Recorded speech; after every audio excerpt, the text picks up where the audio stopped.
Good evening, everyone, and welcome to the regular meeting of Council for Tuesday, March 5th. Welcome, Squamish, please to look to Squamish, welcome to the Squamish Nation, traditional territory. Motion, Council to adopt the agenda.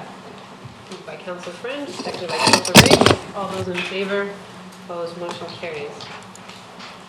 Any notice of motion? Seeing none, move on. We have one delegation tonight. Ashley Oakes is here from the Howe Women's Centre. Looking forward to the table. Welcome. Thank you. Hi, I'm Ashley Oakes. I'm the Executive Director at Howe Women's Centre, and thank you for having me here tonight. Howe Women's Centre was formed in 1981 by a group of 5 women who saw a need in our community, purchased property, and built Squamish's first transition house. In the 38 years since, we have been serving and meeting the growing needs of the women in our community. Today, we operate a transition house, safe home. We provide drop-in services in Squamish and Whistler, peace counseling programs for children who have witnessed violence and abuse. We operate a sexual assault response and prevention program and provide multicultural outreach services, as well as have Pearls Value and Vintage. We also operate 4 units of affordable housing. This does not meet the needs of our community. As you all know, housing is a top concern in this community. That's acutely so for women fleeing intimate partner violence and or at risk of homelessness. In 2018, BC Housing announced new funding for projects housing women. In March of that year, we submitted a request for $7 million, along with a feasibility study from Macola Development and draft plans from AK Architecture to build 32 units of affordable housing on our location at 38021 3rd Avenue, as well as the neighboring property. In December of this past year, I was informed by a realtor of his intent to land assembly the 3 properties to the east of our location. This obviously significantly impacts our capacity to see our development come to fruition. We have not heard from BC Housing on whether they've approved our plans. They are announcing the funding from this fund over a 10-year period. Without being able to purchase the property, which we may lose to this land assembly, we would only be able to develop 12 units, which would not meet the needs of our community, nor could we make the financing or cost recovery of that project work. I'm here today to request your support in the form of a letter to BC Housing, highlighting the needs in our community for affordable housing for women fleeing violence, as well as the demands that we are facing on our potential development. So requesting that BC Housing give consideration in due haste to our project so that we can see this project as a reality and continue to meet the needs of our community in a real way, urgently. Thank you. Thank you. Council, any questions for Ms. Oakes or Ray? Thank you. So these adjoining lots, I take it, are part of your proposal. Do you have them under contract right now? We don't. It was a verbal discussion with our neighbor who said he would be interested in letting us purchase the property if we were to get the funding. Done before I joined the organization. It might be a question for staff, but do we have any mechanisms through zoning or other means to give a bit more of a time buffer for such a proposal to BC Housing to go through and get a response? Mr. Van Looskis? Thank you. For you, Mayor, zoning is always a mechanism for us to control the density on land. So there's probably some tools that we have at our disposal to control what happens on the land. Does that answer your question? Yes. So Ms. Oakes is here asking for a letter of support from council. And I'm wondering if council wants to put a motion forward. I'll move that we write a letter of support. Moved by Councillor French, seconded by Councillor Herford. Any comments on that? I'm happy to support the motion. I wonder if there's an opportunity to put forward, I don't know if there was a supplementary motion to ask staff to investigate further if we can or should do a little more to make sure this opportunity doesn't get lost while we're waiting for a response from BC Housing, if that would make sense. Let's deal with the first motion on the, we can always come back to that if you'd like. Thank you for your presentation tonight, and thank you that you did that all without a piece of paper in front of you. Impressive. Long for the day when I can do that. BC Housing has been a really important player in our community and has provided support for Centerpoint, Under One Roof, Buckley Avenue project, and I'm happy to write a letter on behalf of council to ask for their support to support the Women's Center as well. We know, and the province knows through their funding, that this is a major area of concern for affordability.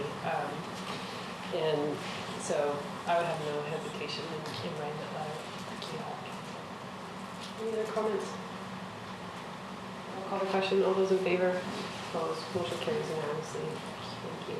We'll get that done for you as soon as possible. Thank you.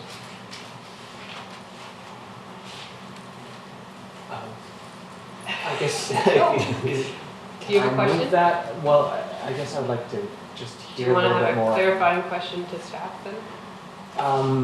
Yeah, maybe. Mr. Balaniskas, do you That's a want good to place to start. I guess maybe the best thing to ask is what would be the impact requirement, or do you have any thoughts about doing a bit of investigative work down this road to see if some sort of rezoning would make sense? Through you, Mayor, if we're directed by council to do some investigative work, we certainly do that. What kind of investigative work are you doing at Council Point? Well, I guess basically I'm a bit out of my depth here in knowing is this a big thing, it's a little thing.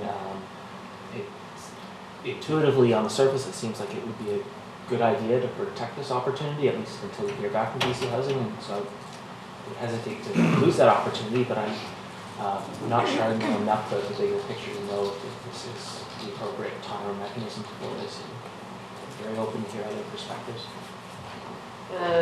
So one direction possibly is to put forward a motion to ask staff to look at the current zoning and bring potential options back to council at a future meeting. I can speak to what the zoning is now. So our location is zoned as it would need to be for multi-residential. The 3 properties that are being proposed as part of the land assembly are zoned for residential. So they would require rezoning to CR something to make it work for the developer, I guess. I should also say that they asked us to be a part of the land assembly and we declined. And I'm not sure whether their plans hinged on our ability to, our saying yes or not. But we haven't seen any signage go up or anything like that since. But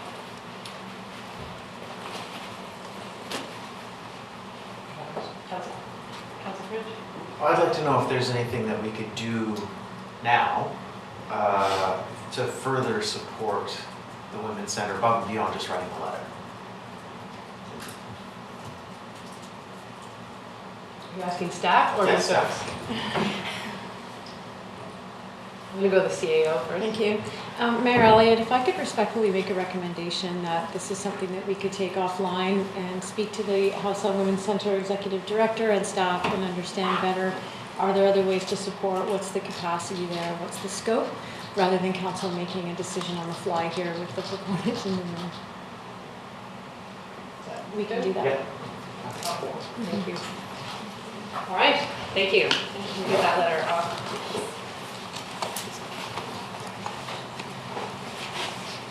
Okay, moving on. Any consideration of unscheduled public attendance? So this is anyone who feels that they have something that needs discussing tonight that can't wait for 2 weeks from today. Seeing none, we have one public hearing tonight. And That is District of Squamish zoning bylaw number 2200-2011, amendment bylaw number 2549-2019. So this is 1585 Eagle Run Drive. Am I reading this now? All right. So I apologize, I'm getting over a cold, so try and make all the way through this. This public hearing is convened pursuant to Part 14, Division 3 of the Local Government Act to allow the public to make representations to council respecting matters contained in the proposed District of Squamish zoning bylaw number 2200-2011, amendment bylaw 1585 Eagle Run Drive, number 2549-2019. Everyone present shall be given a reasonable opportunity to be heard or to present written submissions respecting matters contained in the proposed bylaw. No one will be discouraged or prevented from making their views known. However, it is important that remarks be restricted to matters contained in the proposed bylaw. Members of council may ask questions following presentations. However, the function of council tonight is to listen rather than to debate the merits of the proposed bylaw. In considering the proposed bylaw, council has received documents which may influence its decision. These documents are available for review and comment and may have been included as part of the planning department report, or if received later, handed out at the meeting and included in the public hearing package. If any documents are submitted during the hearing, please feel free to review the document during the hearing by asking staff. Members of the public shall maintain order and quiet and shall not applaud or interrupt any speech or action of members of council or any other person addressing council. I'll now hand it over to the planning department to present the bylaw. Thank you. Good evening, Mayor and Council. My name is Brian Daly, Development and Subdivision Coordinator with Community Planning and Infrastructure. I'm here tonight to present a rezoning application at 1585 Eagle Run Drive for public hearing and consideration of third reading if desired. The subject property is located at 1585 Eagle Run Drive, west of the Petro-Canada on Government Road. The property is zoned Residential 1, is in a secondary floodway and limited densification area. There is a dike running through the rear of the property that requires upgrading. Surrounding properties are zoned Residential 1 and Residential 2, while lots on the corners of Eagle Run Drive and Government Road are zoned C2, Vehicle Fueling Station Commercial, and C1, Local Commercial. The lot was subdivided in 1988 and has remained undeveloped. This RS1 site proposes to rezone to Residential Small Lot, RS3, to allow the property to be subdivided, creating an additional lot. While both lots would be well above the 250 square meter minimum parcel size for the RS3 zone, the majority of the rear of the property is not developable, given the dike and the associated dike setback. A successful rezoning to RS3 and subdivision would allow for 262 square meter or 1,750 square foot homes. Under the current RS1 zoning, the maximum allowable floor area for one single unit dwelling on the subject property is 790 square meters or 8,504 square feet. The property is favorably located for this type of small infill development. It is walking distance from Eagle Run Park, bus stops on Government Road, and local commercial shops. This slide shows a draft subdivision plan. The subject property is located in a secondary floodway and in zone C5 of the Chikai Fan debris flow hazard. The proponent has provided a geotechnical report confirming that the limited densification area requirements outlined in the official community plan can be met. The key design aspect presented in the report is an open parkade concept below flood construction level to achieve floodway conveyance criteria and to minimize the impact of a debris flow on the structure. This slide shows a conceptual image of the open parkade concept. The proponents have offered a community amenity contribution of $20,000 for the new single detached lot, $32,949 cash in lieu for dike upgrades along their frontage, and agreed to provide public access on the dike right away. Should council proceed with third reading, the proponent will enter into a land development agreement prior to adoption, securing these contributions prior to subdivision approval. Legislated and district processes for engagement were followed for this application. Public hearing notices were sent to property owners and tenants within 100 meters of the subject site, and newspaper ads were run in the February 21st and 28th editions of the Squamish Chief. One comment has been received to date. The purpose in providing this information is to present it for the public hearing and for council and community consideration before the hearing closes and no new information may be provided. Thank you, Mayor and Council. Thank you, Ms. Bailey. Council, before I open up to the public, do you have any questions for staff? Councilor Pettengill and then Councilor Anderson. So last week, I think it was last week, council received the quantitative risk assessment report, and I would just like to confirm whether or not staff saw anything in that would give you pause in terms of this development. If there's anything new or... Through you, Mayor. No, it was confirmed with our district engineer, David Rolston, that that report should not affect this rezoning application. So, no. Thank you. Councilor Anderson? Yes, could you describe the content of the one comment that you received today? Yes. So through you, Mayor, it's more a series of statements, feasibility, timelines, cost, and dike enhancement were the comment that was provided. Great. Seeing no more questions from council at this time, I'll now invite the applicant or representative to comment on the proposed rezoning, after which persons affected will be given the opportunity to speak. After I've confirmed it is your turn, please approach the podium and commence your remarks by clearly stating your name and address. Please note that the speakers will be given up to 5 minutes to address council. Is there anyone, the applicant or representative of the applicant that wants to speak this evening? Anyone from the public who would like to speak to this? Come forward, sir, and to the podium, and just your name and address. Thank you.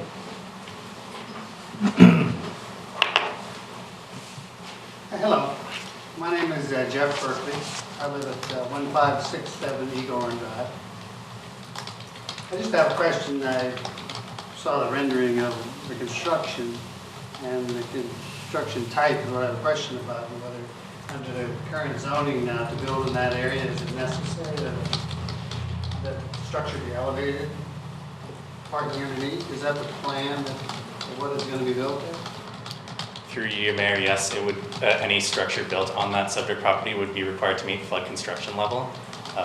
So essentially, this application would allow for a future subdivision to create 2 smaller homes as opposed to 1 larger home. But any building permit application would need to meet the floodplain bylaw, which establishes the flood construction level and the required materials that have to be used below FCL.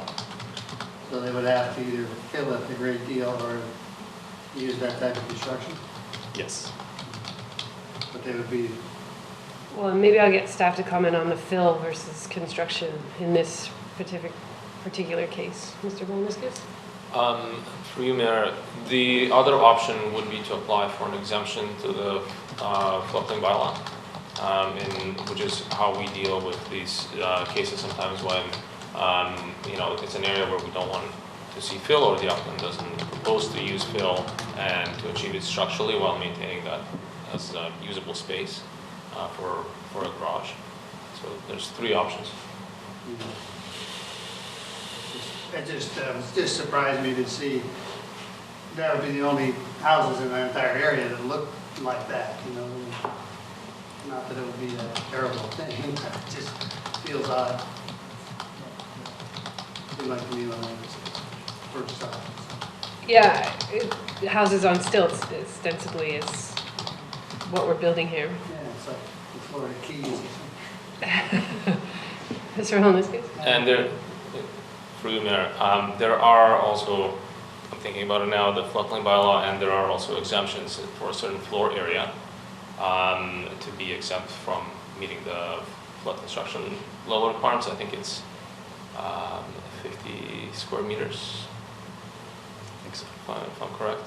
So it's one way of achieving the flood construction level. It's not the only way. So I think to answer your question, I don't think all new homes in this area would necessarily look like this. This is just one way in which this can be achieved. So wasn't submitted as a construction plan. Are these the final drawings? No, these are conceptual drawings. Conceptual drawings at this point. You don't actually know what they plan to build? No, not at this point. Okay. That's all. Thank you for your question. Is there anyone else who wishes to make further representations to council this evening? Sure, come forward. Just state your name and address, please. Hi there, I'm Carol Ann Berkeley, and I also live on 1567 Drive. Yes, I was wondering, the conceptual drawing wouldn't have to be a house on stilts. It could have a garage, could it not? All filled in and looking like a garage like the rest of the houses on the block? Does it have to have an open sweepway underneath? Because it's going to be problematic for anybody who lives there. With snow we have too, that's going to be another problem at times in the winter. If you just have a carport with it open all underneath, it's going to be a bear to keep clean and tidy in the winter. So I was just wondering why it wouldn't be like a closed garage all the way around, so built from the bottom up, just like the rest of us, we're not supposed to be living on the bottom floor there. We're gonna, Who would like to take this question? Are you at a microphone, Mr. Wickham? Okay, you are. Good. I am Chris Wickham, Director of Engineering. We are, of course, adapting to a relatively new floodplain bylaw. And so we are seeing things in the community that we haven't really seen before because we didn't have these requirements that came to the integrated flood hazard management plan. One of the unique things about this particular property, and it really does in the neighborhood vary on a property-to-property basis, is that this particular property is a secondary floodway, which means in the case of a dike breach, this is an area that's been designated as the water is going to go this way. And what we don't want to do is accidentally dam that water up and direct it into other neighborhoods. So the proponent in this case needed to be creative and needed to leave enough room for the water to get through, build a structure that would be able to take the forces of that water, and make sure all the habitable area and everything was above that flood construction level. And this is the design that the proponent came up with as a conceptual design, signed off by their engineer as suitable for the secondary floodway, and therefore accepted under our DP area. So it is a unique design, and it's probably the only way that somebody can build on this lot. Really? You couldn't just have it, sell it as a single lot and have somebody build a house on it? It would be the same kind of requirement? It would. So they Through could the have no garage underneath there, it'd have to just be an open space. Is that what you're saying? Just asking. Through the mayor? Yes, that's exactly right. Okay, thank you. Thank you for your question. Is there anyone else who wishes to make further representations to council this evening? For the second time, is there anyone who wishes to make any further representations? For the third time, is there anyone who wishes to make any further representations? There being no further speakers, I would ask council if there's any further information that the planning department might provide in response to any comments or questions raised by members of the public, or any that you come up with that you need to ask before we close the public hearing.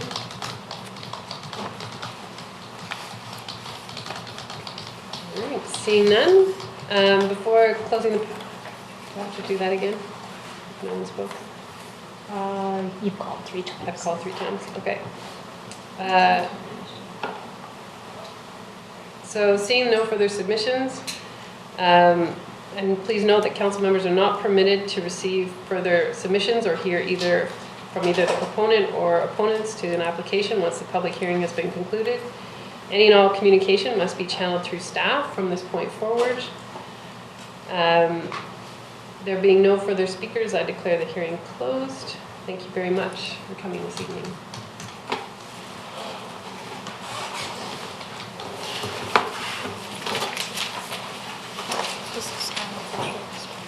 Okay, moving on. We have first 3 readings of District of Squamish Smoke Bluffs Park Establishment Bylaw, number 1935, 2006, Amendment Bylaw number 2662, 2019. Council, there is a blue sheet that was handed out tonight that just highlights all the sections that were required to change as we added the 5th member at large to this bylaw as opposed to 4. There wasn't one section that needed to change to reflect it, there were a few. So that is that blue sheet tonight. And the motion is that we give this first 3 readings. Moved by Councillor Race, second by Councillor Stoner. Any discussion? Councillor Herford.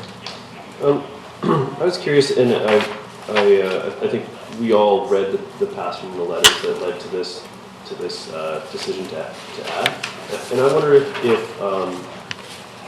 we should discuss or invite them to come and discuss the sort of just the plan as far as like some succession plans where these members at large or any of the positions on any of the boards that we deal with aren't a lifelong appointment or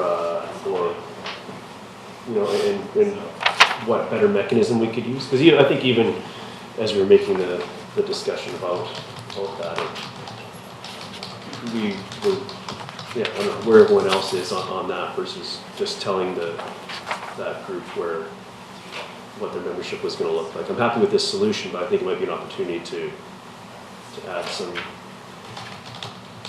to that. I believe that Councillor Anderson is the representative to the Smoke West Park Committee. Is that something that you could bring to the agenda there? Yes, I think Councillor Herford touches on an important point. It may not only apply to this committee, but that there be, and we do not have all that many select or appointed committees at this time.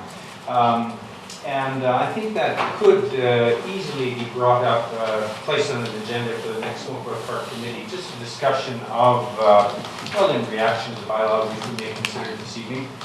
However, I would also like to reflect on the fact that this committee, among others, is challenged by achieving quorum, or in achieving quorum. So that part of our rationale, in fact, when we proposed this bylaw, adding an additional member, took that also into account. And indeed, at the last meeting, we just achieved quorum. Thank you. Councillor Herford, does that address your concern? Yeah, I just in reading the original bylaw, I was in the structure of that board. I think there was specific consideration given to which user groups were represented and to what level, and then we just added a position in there and changed that power balance. And there's just more going on, and I hear the need to make quorum. I just whether it's term limit or election process, I don't know, but I feel like there's something else that could be done to avoid needing to do this in the future. So I don't have a motion, unfortunately, for that. I just wanted to sort of spur some discussion on the topic. So we do have an agenda item upcoming on our committees, and that was probably an appropriate time to talk about how we manage succession planning and turnover in committees at that time. Okay. Thanks for bringing that forward. Thank you. Did we first and second it? We did, didn't we? All right. Any other comments? I'll call the question. All those in favor? Opposed, motion carries. We have District of Squamish Housing Agreement Bylaw DE 482, 37762 3rd Avenue. Turn it over to staff for presentation. My apologies, I didn't blow the presentation.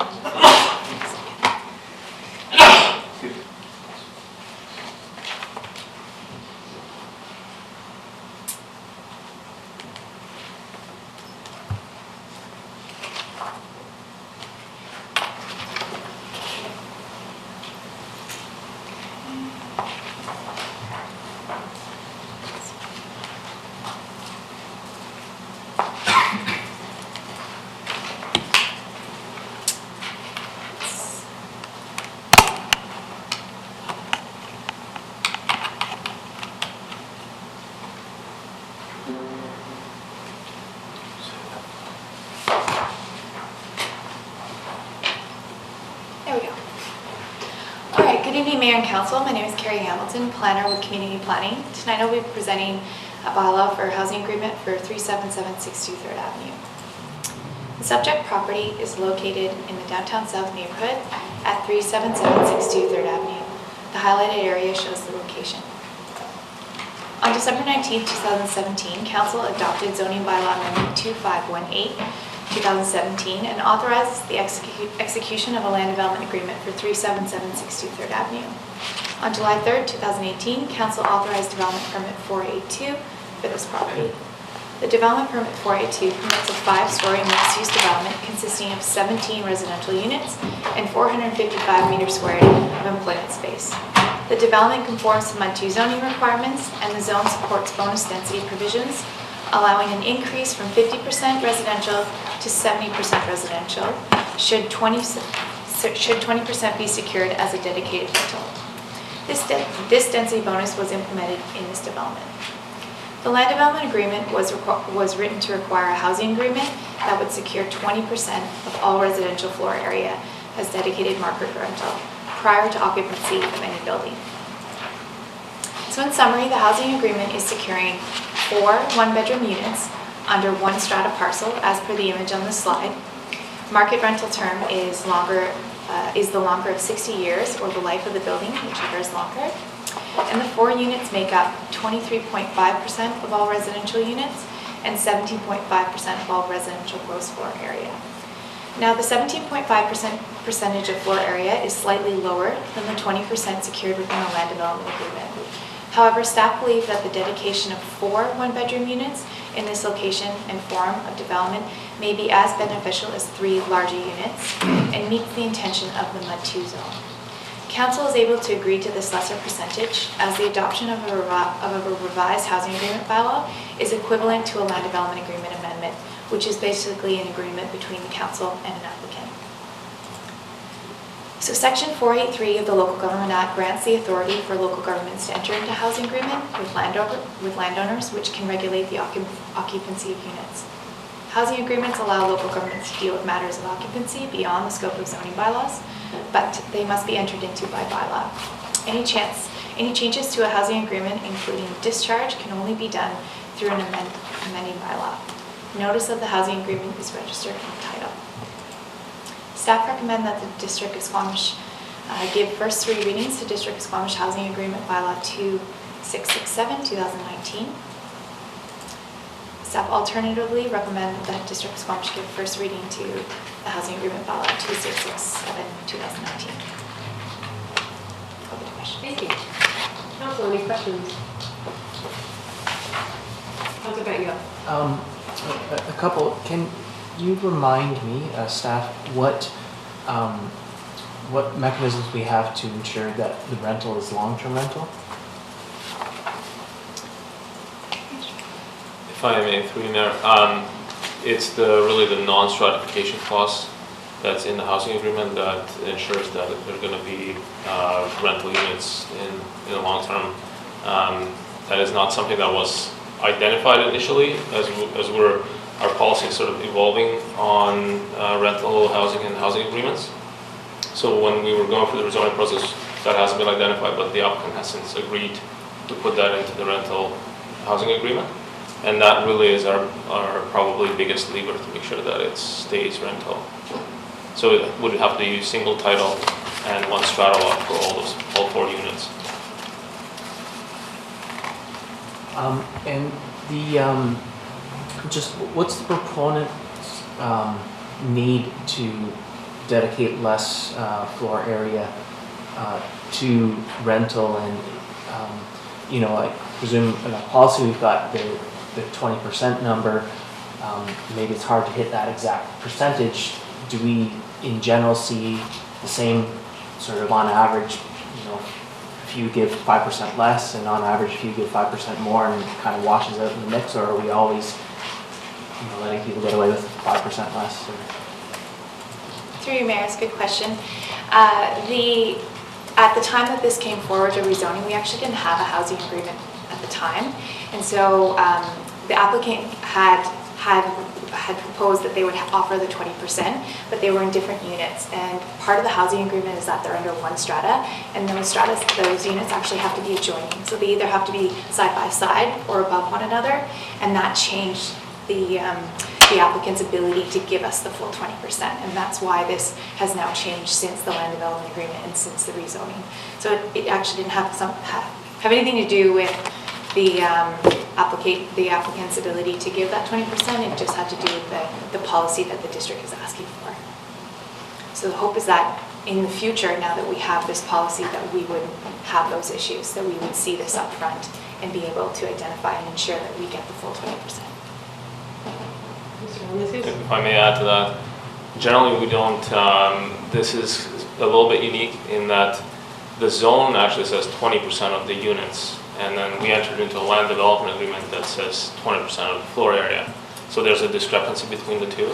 Normally it goes by units, and so that's the reason why we're discussing this. Essentially, it would usually, the land development agreement and the zone would be aligned. In this case, they're not.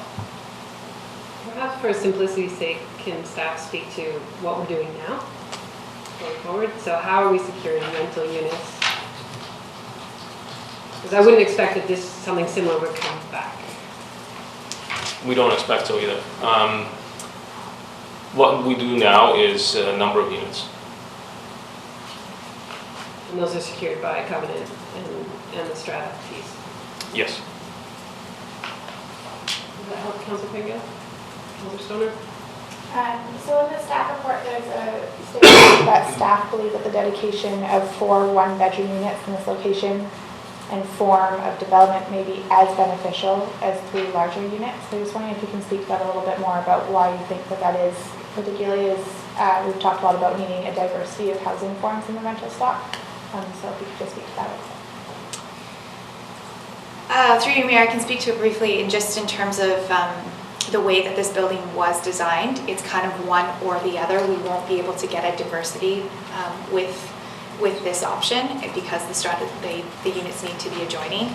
And the belief is that more units would be able to accommodate a diversity of tenures and tenants rather than the addition of the extra bedroom. And if I could just add to that, also the size of this development is fairly small, overall 17 units, whereas in bigger developments it's, we expect that there's going to be a diversity of units within that rental stock, and this is smaller than what we normally see. Any other questions, Council? Councilor Anderson? This development is adjacent to our 3rd Avenue truck route. And I just wanted to offer the comment that in the attached report, or concerning the attached development permit report, I think that in the discussion of the cash in lieu parking, that our truck route stakeholders would be very pleased with the way this has been handled. And I think it makes really good sense as to planning for the adjacency to the truck route. Thank you. What's your pleasure, Council? Councilor Rice? Councilor Rice moving the staff recommendation that we give the housing agreement first reading. Seconded by Councilor French. Any other comments? Yes. So it's never exciting to see a reduction in the amount of rental units that are coming online. I understand in this scenario that there are a few pieces here that need to be considered. The staff mentioned something that I think we do need to keep in mind, and I'd like to see come back to a council discussion with regards to whether we're looking at percentage of units versus percentage of gross floor area, and just making sure that we're on the same page with that moving forward. And then making sure that we are getting that diversity of units when these options do come forward. So just keeping that in mind, I will be supporting this particular motion, but would like to keep those things in mind as we move forward. Any other comments? I'll call the question. All those in favor? Opposed? Motion carries. Thank you. Council, we can entertain 3rd reading this evening for the public hearing we had. Councilor Rice? I'll move for the 3rd reading. Councilor Rice moves 3rd reading. Councilor Herford, are you seconding that? Seconded by Councilor Herford. Comments? Councilor Rice? Thank you. Try and talk with the cough drop in my mouth. I've moved this and I'm supporting this. I think this is an appropriate form of housing. There are challenges there which are relatively new to this area with the flood hazard management plan. But I think this is an appropriate form of housing. There are single-family homes on one side of the street and either side of it, but on the other side of the street across the way are duplexes, and I kind of look at this as sort of a duplex slightly separated, so it's approximately the same housing form, and kitty corner from that is a gas station. So from my perspective, this fits well in the neighborhood. It's a good infill project, and happy to support it. Any other comments? Yeah, thank you.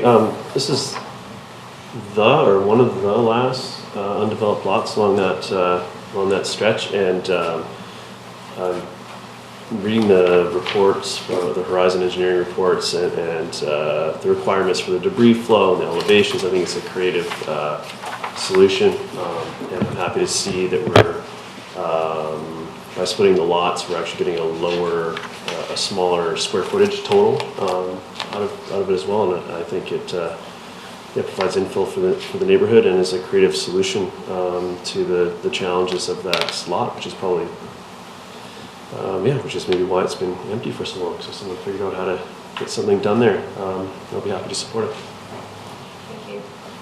Any other comments? I'll be supporting third reading. I think it's going to be really interesting to see the housing forms that come forward that have to meet some of our new flood control bylaw requirements. It's a little bit tricky. And so I'm pleased to see that someone's got a conceptual drawing for these two smaller homes. I'm also really pleased to see that we have public access right away on the deck. And I appreciate the applicants putting that forward. I think that is meaningful and important for the connectivity of our community. Seeing no other comments, I'll call the questions. All those in favor? Opposed? Motion carries. Thank you. All right, we have some community planning and infrastructure, the 2019 to 2021 annual line painting contract award. To you, engineering.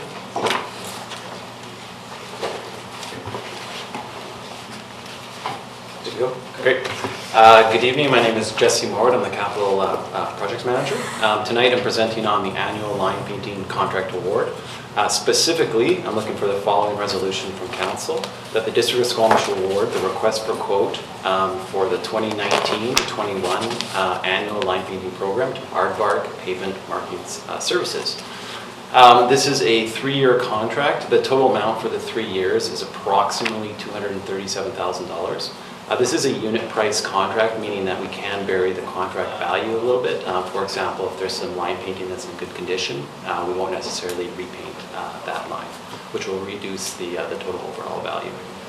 A bit of background, this is for road line markings specifically. There's two types of road line markings. This first is long markings, which are like the center line, fog line, edge line.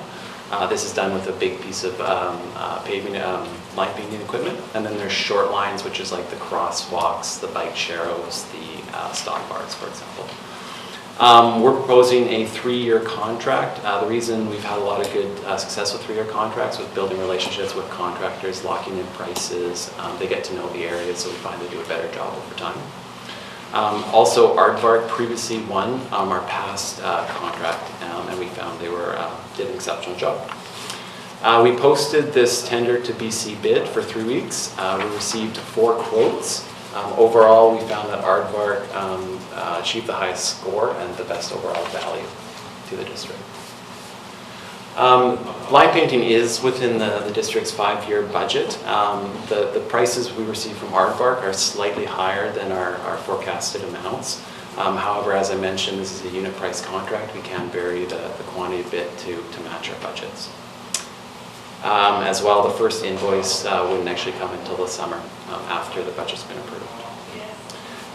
We are also able to coordinate with the line paintings of our projects to get some synergies, as well as some neighborhood activities that we do. For example, last year we did the Orca crosswalk line painting in Valley Cliff. If approved, we would work with Aardvark to schedule the work, which would be probably in July, but we have a window, say June to August, that we normally do our work. If an alternative to this recommendation is that we don't accept this RFQ from Aardvark, alternative, we could also cancel the tender and reissue a 1 or 2-year contract. Mr. Roy? Any questions, Council? French. I'd like to know, is Aardvark a Squamish company, and in the scoring, does being a local company increase the score? Sure. They are not a local company. They are based, I believe, out of Vernon, so they're an interior company. I There is certain requirements we had within the tender. They had to have certain types of equipment. This is for quality, basically. No local companies actually bid on the contract, and I don't think any local companies have actually the ability to meet the quality that we're asking for. Thank you. Councillor Payne? Well, I had one, and then Councillor French raised another one, and maybe staff can clarify. My understanding is that with some of the new international trade agreements, we are quite restricted on allowing only local contractors, or giving local contractors preference. Is that correct? Who wants to answer that? I'll do my best, thank you. As Christine Matthews, Chief Financial Officer, generally we do have to be careful, exactly for the reason of the treaties, that we don't necessarily give local preference. Through procurement policy, though, we will often look at greenhouse gas emissions and environmental stewardship and apply certain principles around that, and that's really the best way that I'm aware of to address those issues and still be fair and compliant. And then you mentioned the Orca crosswalk, and I'm thinking about the Pride rainbow after a long winter. I wasn't quite clear if those sorts of projects were included as part of this budget, or is that something that would come on the Public Art Committee budget or somewhere else? And can you speak to that? Yeah, through the mayor. That was an additional budget that we had. It wasn't part of this kind of the main piece of the contract. This is just the standard stuff. What I was saying about this contract is we can add value, we can add additional projects. However, we need additional budget to do that. And specifically to the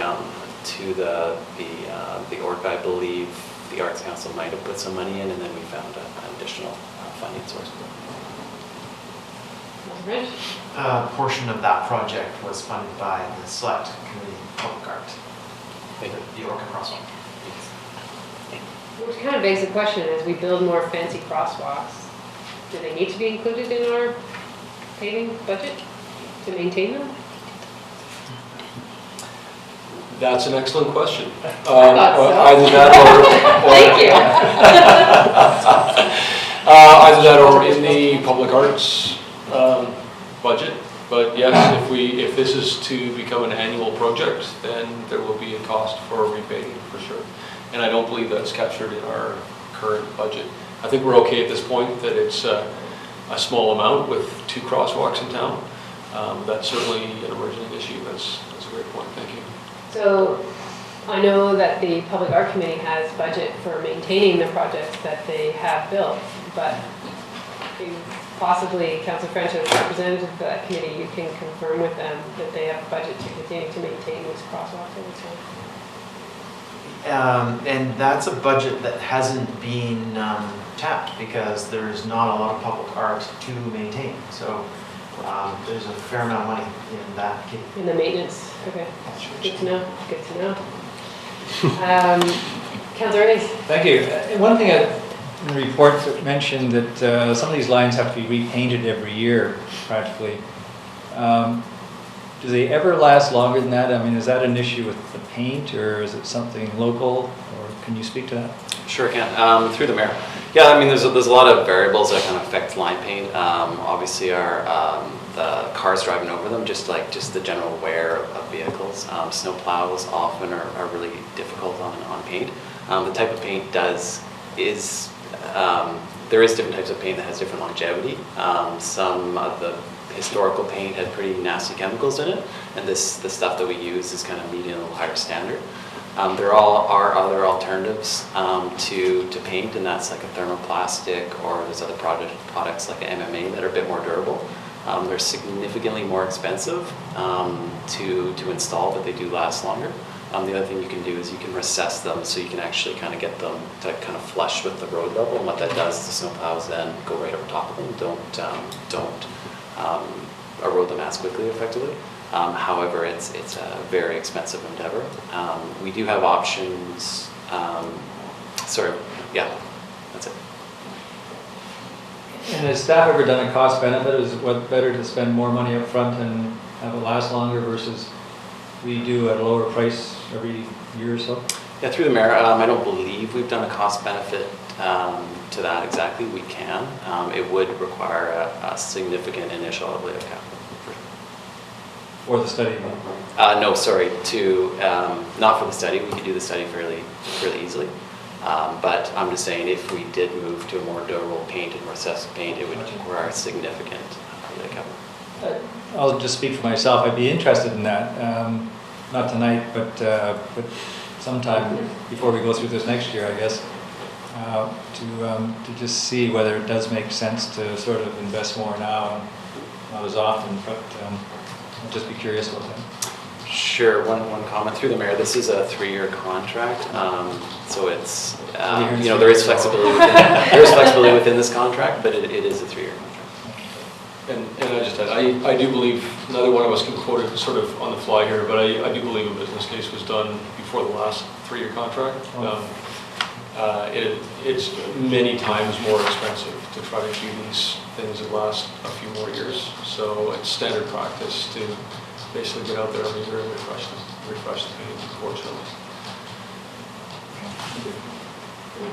It's an interesting question because we try and align, when we have to redo a road, we see if there's any water or sewer pipes that we have to do. And so if we're redoing a road, would we recess the line paint as we go along so that we're doing it gradually versus all in one fell swoop?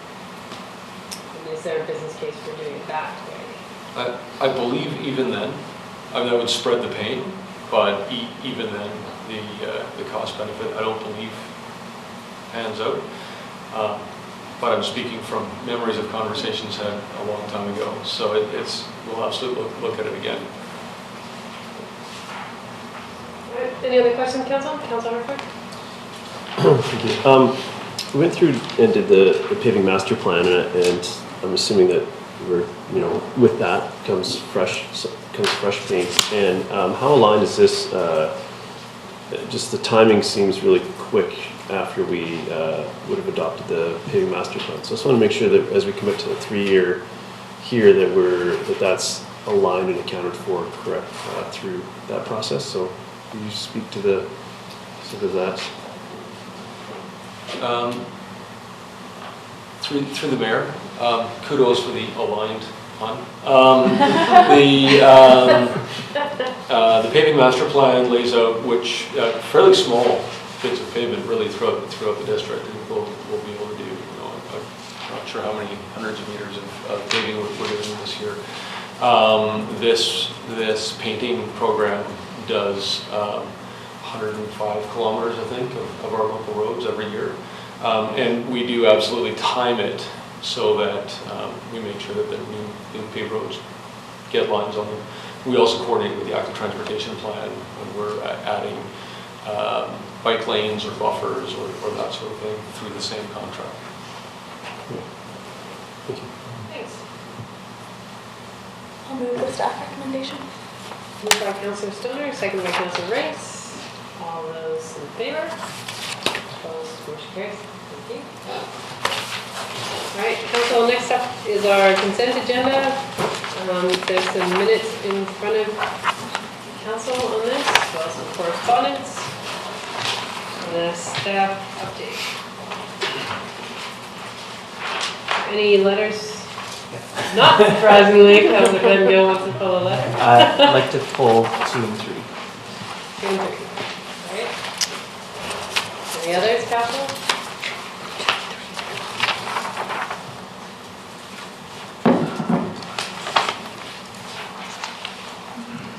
Okay. And just so Council's aware, there's some updated minutes that were handed out tonight. And they just reflect some changes in wording to declarations of conflict that myself and Councilor Herford gave. Just clarifying the wording on those. Okay, so with letters 2 and 3 pulled, I'll have a motion to approve the consent agenda. Moved by Councilor Stoner, seconded by Councilor Anderson. All those in favor? Opposed, motion carries. Letters 2 and 3. I wanted to refer them to staff, but also make a couple comments. So, do that motion first and then comment? Yeah, do them one at a time. Okay. So move the referral to staff one at a time? Okay, so I'll move letter number 2 to Saxby, referral to staff. In regards to our,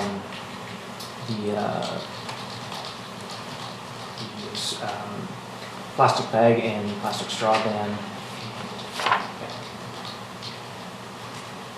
Moved by Councillor Pender. Seconded by Councillor Hurford. Any comments on that one? Just that I want to be, we spoke about a ban and I think it made sense where we did. I think from some of the conversation, it may not be as clear that I think my expectation, I believe the rest of the council, people contradict me, is that in terms of accessibility issues, one of the reasons why we've tried to the end of the year is for some of those things to be worked out. And I just, there's a lot of details and a lot of information in different pros and cons of different things, and I think the ban that we moved makes sense. But I appreciate staff's creativity in general in different ways we're looking at dealing with different sorts of ways, and just want to encourage staff to always be looking, as they are doing, at all the different ways we deal with some of these challenges.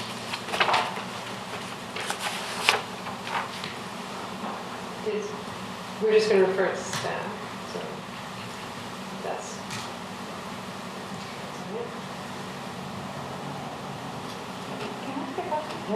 In this case, referring to staff, I'm curious what the objective is. Is it for response to Ms. Saxby or to incorporate more of her recommendations in our work? It begs a bit more of an explanation for the staff. Yeah, sorry, and maybe it's my misunderstanding of the process. I guess my understanding is that when a letter comes in, it's really to council, it's for council to consider, and if council really wants to make sure that staff looks at it and considers it, that we refer it to staff, and if we want staff to respond, then we would be explicit about that. So I'm not asking for staff to respond to this, it is just to, as we're working at the details on our bans and so on, that this information is considered. Thank you. Mr. Wynn. I'm sorry, and I'm sorry to do this in real time. I just wanted to be very clear because of some of the wording in the letter and some of the wording in the public that I think you said at the end that I guess staff feel or understand the motion that council asked staff to bring a ban forward, which would be in the form of a bylaw amendment by the end of the year. There isn't a ban in place at this time. So in bringing that forward, we plan to over the coming months work with people such as the letter writers and the public and the representatives of the disabled community to make sure that we bring forward a reasoned ban that meets the needs of the stakeholders. And at that time, sometime in the fall, when we come to you at a committee meeting, probably we'll be able to discuss the details of how that will pan out in the end. That's great. Okay. I just realized letter 2 is about the same thing, so you should refer them together, I think. So do you want to amend your motion? Yes, please. Okay. Who seconded that? You okay with that amendment? Yep, that's right. Okay. Seeing no other comments, I'll call a question to refer those 2 letters to staff. All those in favor? Opposed, motion carries.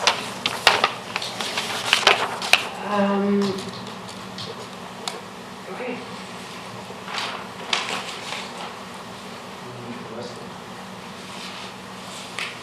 I move the rest of it. We approved the consent agenda with those letters pulled, and then we just refer those to staff.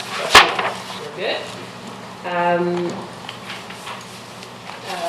No late agenda items. So then we've got correspondence action requested that the correspondence dated February 16th from J. Smack, R. Shaw, A. Savage, J. Mar, R. Landry, and L. Otis regarding the Blind Channel shoreline be referred to staff for response. Moved by Councillor Stoner, seconded by Councillor Race. Do you have a comment? I do. And thank you for the letter. It was interesting though, because in the report there's three pictures attached, three pictures attached showing a more or less natural shoreline, and I think the plans for waterfront landing are to have a significant amount of natural shoreline retained. So the letter writers make a good point, but I think that will be accommodated. It also made the point though about the sheet pile on the opposite side of the channel, and I wanted to speak to that as one of the councillors at the time that made the decision to have something like that as opposed to some other solution. The significant difference between those two sides of the blind channel is on the waterfront landing side, the shoreline is not a dike. It does not protect lower land behind, and so it only has to be raised to meet the flood construction level for whatever structures are located on that property. On the downtown side, it is actually a dike, and we dealt with the inspector of dikes because it protects lower land in behind, which is more or less the existing downtown area, which is not going to be raised. It would be impractical to raise it all to the FCL. And when we considered that, and 2 terms ago now, I think, the first set of plans that came to us for the dike in front of what is now the Mistrals, called something else then, showed the standard sloped 4-to-1 slope dike.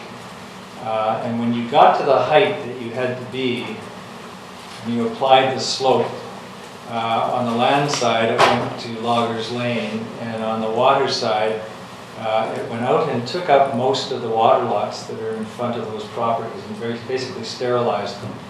So we quickly discarded that and opted for a more vertical solution to make the area more usable, thus the sheet pile. And the thing about sheet pile is it is unsightly. I don't think there's much debate about that compared to other solutions, but it is much more utilitarian. You get much more use out of the water lots and the land side. And also, it, based on staff reports at the time, is more expensive to put in, which is a cost borne by the developer, but it is less expensive over time to maintain, which is a cost borne by the district.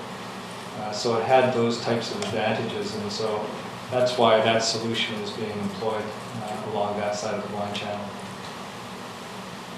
Okay. And I'll take responsibility. All right, Councillor. Yes, I believe there was a public information meeting in November concerning this shoreline park, and there was more extensive literature, letters concerning this very same topic supplied by the author Jennifer Smack and some residents of Marine Estates. So my first point is that perhaps we might ask or ensure that planning staff consult that previous submission from the same folks. But also I have a question. There is an outstanding issue of some habitat compensation relating to waterfront landing, and it's my understanding that wouldn't necessarily be implemented in this park.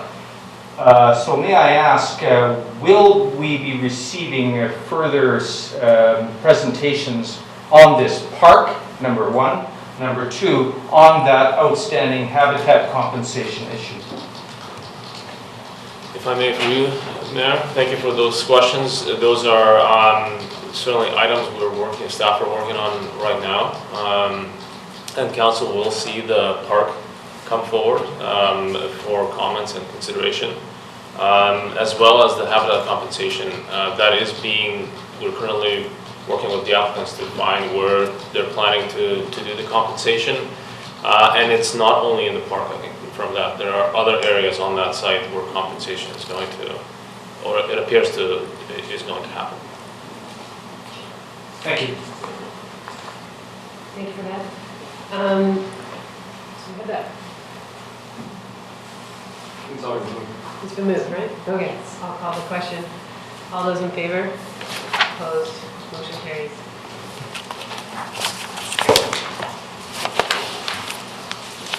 So we have approval of minutes. There's recommendations from the committee of the whole for February 19th. Let's single-use plastic bags and straws be banned in Squamish by the end of 2019 with options for an overall single-use plastic ban to be brought back to council after engagement with the business community. Felt good to say that. Would anybody like to move that? Wait, Councilor Stoner. She kicked it off. Getting there. Moved by Councilor. He's too slow. Moved by Councilor Race. Seconded by Councilor Stoner. Any comments? Councilor Yeah. Stoner. So excited to see this. Obviously, I do want to clarify, I think, from some comments that we just heard from staff. The way that I currently read this is that there would be a ban on plastic bags and straws by the end of 2019 with options for overall single-use plastic bans to be brought back to council after engagement. So just want to I guess we can't actually clarify with staff at this point because there's a motion on the floor, but would just like to reiterate that's the way that I read and stated that original motion. So if there's clarifying that. I think for the purpose of making sure we're all on the same page, your original motion was that by the end of this year, we would no longer be using bags and plastic straws. Correct.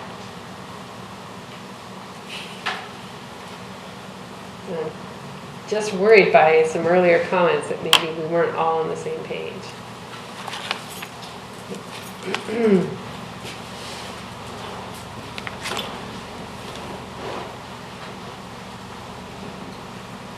Are we on the same page? My earlier comments was really around phraseology, I think. Okay. That there had been lots of talk that they're banned, and they're not banned right now. And there will be an opportunity when we actually come to actually have a bylaw in front of us to actually ban them, to have a look at what that all means. And that's when the rubber hits the road. Okay. Is when we have an actual bylaw and a public process around that bylaw. I think it is certainly our intent to come back with a ban. Okay. Perfect. Just want to make sure that everyone's on the same page. No broken hearts over plastic bags. Councilor Race? I will say that, I mean, so far since this first happened at Committee of the Whole, I had one person indicate to me that he is opposed. I've had many, many, many more in support. So I think we just definitely want to follow this direction. Thank you. Any other comments? I'll call the question. All those in favor? Opposed? Motion carries. We had another motion from Committee of the Whole on rental zoning bylaw that staff prepare a zoning bylaw amendment that introduces residential rentals tenure zoning based on the feedback received at the February 19th Committee of the Whole. And the amendment be brought back to future council meeting with options outlining temporary solutions for the business park. So that means in terms of aligning timing, that will come back at the same time as the amendments to the business park. Moved by Councilor French, seconded by Councilor Race. Any comments? Call the question. All those in favor? Opposed? Motion carries. Thank you. Oh, you were opposed. Sorry. Councilor Stoner opposed. And then finally, Committee of the Whole, February 26th, that the District of Squamish accepts the quantitative risk assessment for the Squamish River floodplain report for finalization. Moved by Councilor Stoner, seconded by Councilor French. Any comments? All those in favor? Opposed? Motion carries. Any business arising from the minutes? Seeing none. There's nothing under the next few items. Open question period related to the agenda item. Mr. Chua, anything? I think I'm good. All right. Any council or staff announcement? Councilor Stoner and then Councilor French. Sorry. Just want to bring to folks' attention that the Squamish Valley Agricultural Plan is kicking off with their first community engagement event this Sunday, March 10th from 5 to 7:30 at the Brackendale Art Gallery. I plan on attending, and I think it's an exciting project that we're working on with the SLRD. And if other folks like to come out and participate, that would be great. Councillor French. So I'd like to acknowledge that one of Squamish Fire Rescue's longest-serving volunteers has decided to hang up his turnout gear after 35 years. He joined Squamish Fire Rescue at the age of 20 and resigned with the title of captain. David Sweeney is a leader in our community who really dedicated his life to public safety. And I've had the pleasure of knowing Dave for a long time, and I know the department will miss him, and some celebrations are being planned, and I look forward to hearing more about further acknowledgement for Captain Dave Sweeney, who has decided to resign from Squamish Fire Rescue. Thank you. His volunteer service, well defined there. It's a long time. Thank him for his service. It's amazing. I have one more item. At the memorial for Chris McCrum, people were invited to take some silver medallions that have the words "Chris was here," and take those medallions to places where Chris built things like bridges and trails and huts and shelters in the backcountry. So I encourage everybody to go out and play and look for silver medallions in our backcountry that acknowledge Chris McCrum's great work. Great idea. Any other announcements? I am off to West Vancouver tomorrow. There is an announcement from Minister Wilkinson about the Strait of Georgia and Howe Sound Glass Sponge Reef Conservation Initiative. And I'm hoping that means more conservation for the glass sponges, so I'll look forward to that announcement. That is at John Lawson Park in West Van at 9:30 tomorrow. It is International Women's Day on Friday, and Councillor Stoner and I had the great pleasure of having our photo taken with some of the amazing women that work here at the District of Squamish. That'll be the next edition of the Chief, celebrating that, and the diversity of our staff here at the District of Squamish. So that was really fun. Cold, but fun. I too am looking forward to the Ag Plan engagement. That is the start of something that was put into motion a few years back, so it's great to have it actually underway. And we have so many great community members that are involved with our Food Policy Council and know that have been behind this work, so this is a big deal for them as well. I think that's it, unless I see any more hands. All right. A motion to close. Oh no, motion to terminate, sorry. Moved by Councillor Herford, seconded by Councillor Race. All those in favor? Opposed, motion carries.